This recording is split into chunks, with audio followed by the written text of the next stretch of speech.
Hello students, welcome to Notebook. This video will allow you to be more gender sensitive and aware of your own identity.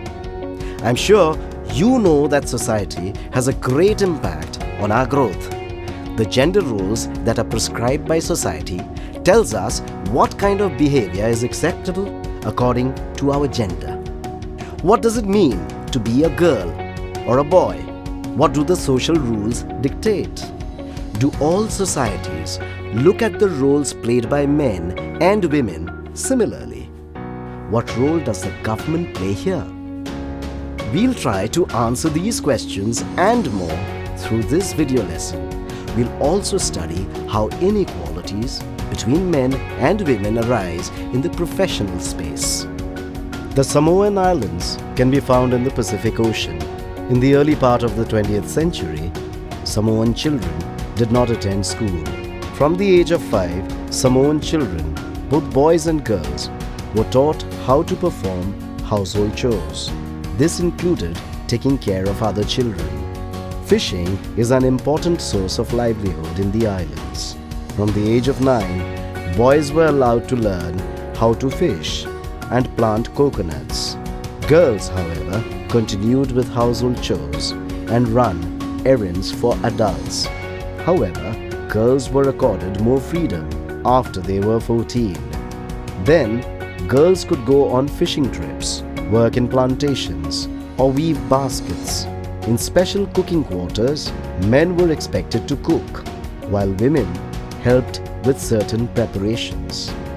To compare and contrast with the Samoan community, we'll now study about a small community of a town in Madhya Pradesh. In the 1960s, in Madhya Pradesh in India, girls and boys went to school. However, beyond the 6th standard, boys and girls attended different schools. Girls' schools would often have courtyards where girls played. This would often be secluded or removed from the outside world. Boys' schools, on the other hand, only had an open space attached to it, no designated playground or courtyard. Thus, we see how boys and girls grow up differently in different communities and societies. However, it also does reinstate that every society dictates gender roles, no matter how free or restricted the roles are. Women and men are expected to behave in specific ways. Women are often not paid as much as men, even for the same work. Women's work often tend to be devalued or undervalued. Men are often accorded privileges women are not.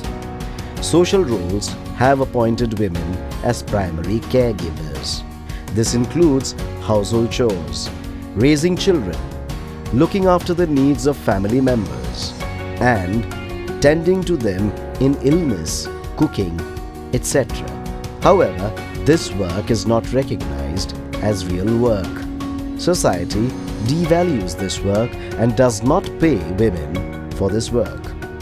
Nonetheless, the times are changing. Nowadays, a woman who manages domestic responsibilities is no longer referred to as a housewife.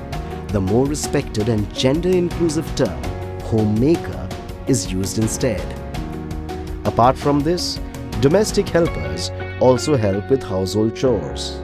They help with cooking, cleaning, dusting, washing, running errands, looking after young children, etc.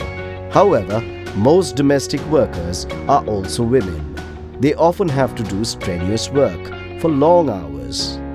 They are paid minimal wages and not accorded adequate respect. Though caregiving is not associated with actual work, it actually involves a lot of effort and requires a lot of time. Women are often left with less rest or leisure time than men. The long prevailing inequality between men and women is often a reason for this continuing devaluation or underpayment of women's work.